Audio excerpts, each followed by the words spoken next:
Bonjour. Nous abordons aujourd'hui la troisième et dernière partie consacrée au chapitre sur les nombres et intervalles. Dans cette partie, nous allons parler d'intersection et d'union d'intervalles. Définissons tout d'abord ce qu'est une intersection d'intervalles. On appelle intersection de deux intervalles A et B l'ensemble des nombres qui appartiennent à la fois à A et à B. Cette intersection, nous la noterons sous la forme A inter B, avec le symbole inter qui est ici. Un exemple, si nous considérons les intervalles moins l'infini 2 fermé en 2 et moins 3, 4 ouvert en moins 3 fermé en 4, que nous représentons sur une droite graduée ici, donc en rouge l'intervalle moins l'infini 2 et en bleu l'intervalle moins 3, 4, leur intersection est égale à l'intervalle semi-ouvert moins 3, 2, ouvert en moins 3, fermé en 2. En effet, cette intersection représente l'ensemble des nombres qui appartiennent à la fois à l'intervalle moins l'infini 2 et moins 3, 4. Sur la droite ici, nous avons assuré l'ensemble des nombres qui appartiennent à la fois aux deux intervalles. Il en ressort donc l'intervalle moins 3 ouvert en moins 3, 2 fermé en 2.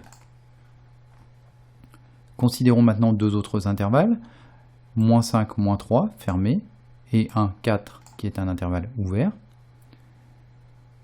représentés tous les deux sur la droite ici. Nous constatons sur la représentation graphique que leur intersection est vide, c'est-à-dire qu'ils n'ont aucun point en commun. Dans ce cas, nous noterons que l'intersection de l'intervalle moins 5, moins 3 et de l'intervalle 1, 4 est égale à l'ensemble vide. L'ensemble vide étant noté par le symbole ici, un rond barré. Définissons maintenant ce qu'on appelle une union de deux intervalles A et B. Donc l'union de deux intervalles A et B, c'est l'ensemble des nombres qui appartiennent soit à A, soit à B. Cette union, nous la noterons sous la forme A union B avec le symbole union qui est ici. Un exemple, si nous considérons de nouveau nos intervalles moins l'infini 2 et moins 3, 4, déjà vu dans l'exemple précédent, l'union de ces deux intervalles est représentée par la partie assurée ici, c'est-à-dire l'ensemble des nombres qui appartiennent soit à l'intervalle moins l'infini 2, soit à l'intervalle moins 3, 4, soit éventuellement aux deux. Il s'agit alors de l'intervalle moins l'infini 4. De même, si nous considérons les intervalles moins 5, moins 3 et 1, 4 de l'exemple précédent, leur union est égale à l'ensemble des nombres qui appartiennent soit à moins 5, moins 3, soit à 1, 4. Ici, il n'y a pas de partie commune.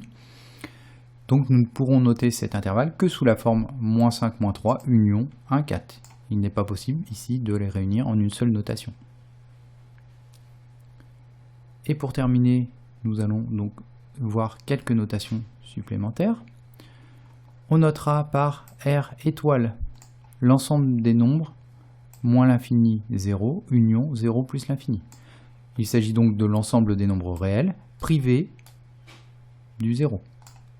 Attention, symbole privé ici, qui est une barre oblique. Nous noterons par R moins, respectivement par R plus, l'ensemble des nombres moins l'infini 0, donc moins l'infini 0 est noté par R moins, et 0 plus l'infini sera noté par R plus. Attention ici, fermé en 0 et fermé en 0. En revanche, si nous voulons ouvrir ces deux intervalles en 0, nous noterons par R moins étoile l'ensemble moins l'infini 0, ouvert, et par R plus étoile, l'ensemble 0 plus l'infini, ouvert.